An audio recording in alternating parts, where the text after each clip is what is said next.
this is like one of my favorite Batman movies ever, favorite DC movies ever, and favorite Batman animated movies.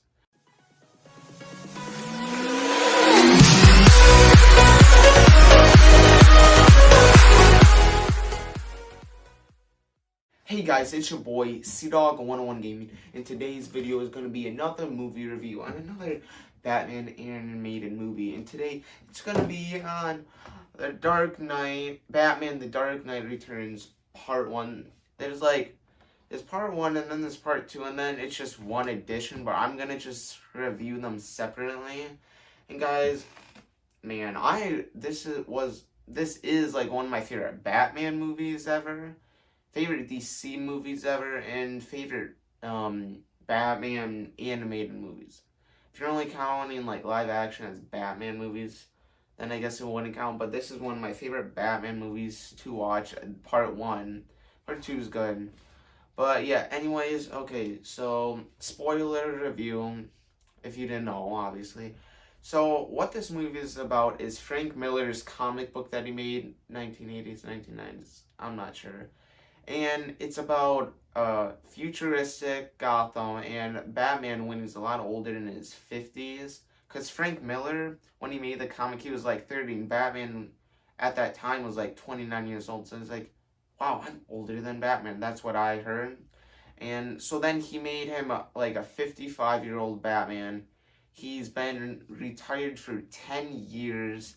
And then the crime rates have gone up, and then there's this new gang, the Mutants, which they just kill people, they just do bad things. And then Batman's been retired for 10 years. Commissioner Gordon's gonna be retiring for commissioner in like a month. And yeah, and then Batman, he can't hold it back, and then he remembers his parents got killed. It even has like an origin story. If you've never watched a Batman movie, like his parents got killed, because he has flashbacks. And then he's so eager and he needs to be Batman again. And then he comes out of retirement. And man, this movie was great. There's two villains. The main villain was the mutant leader. I don't know who voice acted him, but Batman, or who's his voice actor, Peter Weller, he did a great job. He sounded like, for Batman Year One, the guy who played Commissioner Gordon on Gotham, he didn't really sound like Batman, but Peter Weller, he sounded exactly like an older 55-year-old version of Batman. He did an excellent job for what he had, like, so good. He really brought the character, and I really believed he was Batman in this movie, which was great. And the animation, I love the animation so much. This is one of my favorite like animations they made. With Batman Year One, I didn't love it, but this one had great animation. And then another villain also was Two-Face. He wasn't the main villain, Two-Face. And but this movie is a part 2. You knew that, but this movie, the action, the choreography, it was amazing. I really did like this movie for its action. Unlike Batman Year One, they didn't have the best action, but this, for 55-year-old Batman, an animated movie, obviously, it had great action. And I loved the music. Whoever was the composer, I really did like the music in this movie. I felt engaged with the music, and then the action and all that. I fell in love with this. In this movie, I really, Commissioner Gordon, or who played David Shelby, I think that's his name. He did a great job as Commissioner Gordon. Unlike in Batman Year One, that dude did a great job. Hopefully it's not the same person, because that's kind of awkward. But he did a great job, and I really liked his character too. And then the new Robin, Carrie Kelly, that's her name, or Ariel Winter, she did a great job as playing her. Really, like, before this movie, I never even knew there was like a girl Robin. And she did a great job for being like a high school teenager, I'm pretty sure. She did a great job. and I'm excited to watch part 2 to see again like her progression and Batman teaching her.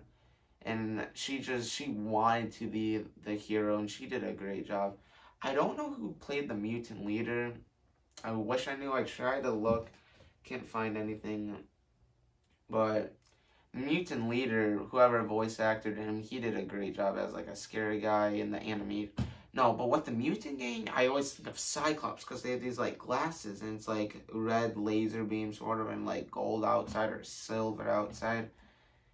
And yeah, but like with the mutant leader and stuff and the mutant gang, I never even knew about that because I've never read a Batman comic book, honestly. I've only watched like the old movies or the Dark Knight trilogy. I never really knew there was more villains. Usually I just think of like Joker, Penguin, Two-Face, Scarecrow, but I never knew about the mutant leader, so I really enjoyed that there was a new villain I didn't know about. Probably everyone knew about it who read the Dark Knight Returns Part 1 or just the comics. And I really liked how it was a movie about a retired person like John Wick when I reviewed those movies. But like an old guy who's been retired for 10 years and then he's like 55, and you also saw that he was getting old. He wasn't like, he was slow, he wasn't as strong. Speaking of his strength, he was like, man, I liked how big he was. Like, if he was like a skinny Batman who was 55, he would like get beaten up. But he was like this bulky, he was like Hulk size, I swear. And he was like really big and he like was punching through walls. I was like, dang. But like you saw, like I saw in this one scene when the first 20 minutes he was defeating like these bank robbers. And he was just taking a breath because he was getting old. Because for 55, being Batman and like, you know, fighting crime. In the movie, it was kind of dark. Not dark, but it was violent. It's not like, it's a PG-13 movie, but it's not like all nice and stuff. It has blood and people bleeding. I mean, obviously PG-13 not animated movies have that too, but like it's not just like a PG-13 movie. But I love the action choreography. I fell in love with one of my favorite ever Batman movies. And yeah, Peter Weller did a great job as Batman, voice acting Batman. He sounded right like the animation. Unlike with Batman Year One, the Commissioner Gordon guy who played on Gotham, I didn't really find him as a Batman guy who played Batman. But he had the old voice, but he also had the scary Batman voice. And the fight scenes with the end. And then they did a great job for like the next part 2 of the Dark Knight Returns of having the Joker at the end. And you're like, oh, I gotta see this.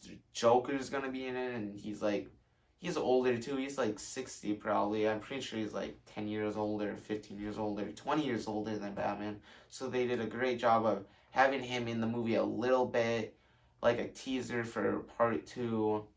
And this movie, I